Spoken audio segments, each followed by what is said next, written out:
Coming up on this edition of Carolina Insider, this illegal creature is slithering its way into the Columbia area.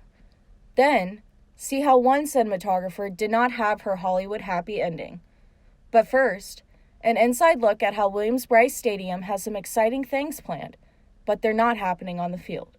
Carolina Insider starts now.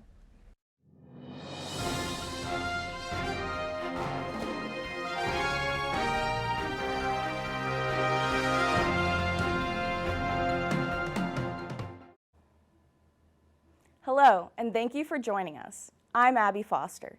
Our top story today, big fans of college football may be excited to know that several new projects are soon to get underway at Williams Brice Stadium. Here with details in today's Garnet Report is Paige Davoren. Paige? Thanks, Abby. I'm here at Williams Brice Stadium, where some new additions will break ground in the coming months. The $4.7 million project includes the expansion of the West Main Concourse. A 5,000 square foot patio is just one of the new add-ons. This will give fans a fun outdoor space to enjoy. 2 new 200-level elevators will also be added. This will relieve the strain on a current 3-elevator bank that is used by coaching staffs, media, and other guests visiting the press box. These improvements come after the announcement of new ribbon boards and LED lights throughout the stadium.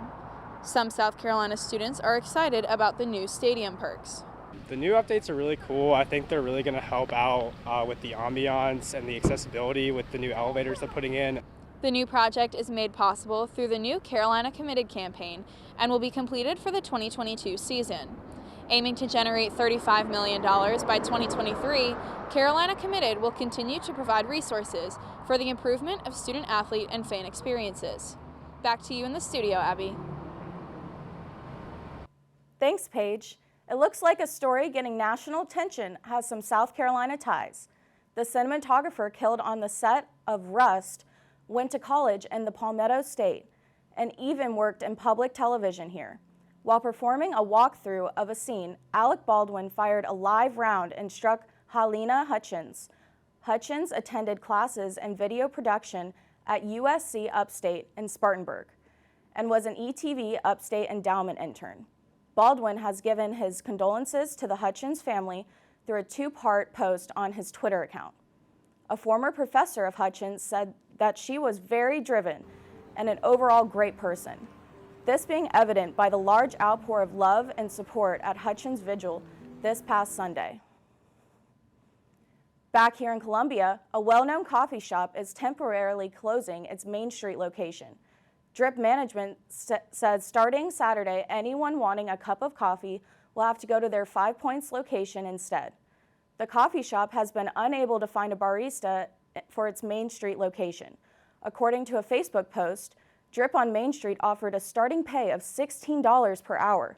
They also offered health care benefits, paid vacation, and a $500 signing bonus. If you are a fan of lizards and have a particular one at home, you could be breaking the law. As Ryan Dalside reports, the state of South Carolina has some new rules for the Tegu lizard. This is the Tegu lizard. Some see it as a nasty invasive species, while others see it as an intelligent, cuddly pet. September 25th was the registration deadline for the owners of Tegus. Now, they are the first species added to the list of restricted non-native wildlife in the state of South Carolina. This mandate, that was passed in May, was in response to the increase in Tegu sightings throughout the state over the past year. Andrew Gross, the state herpetologist for the South Carolina Department of Natural Resources, says their introduction to the state's ecosystem could have repercussions. Certainly, there's places in the coastal plain they could survive. We know they can have impacts on our native species.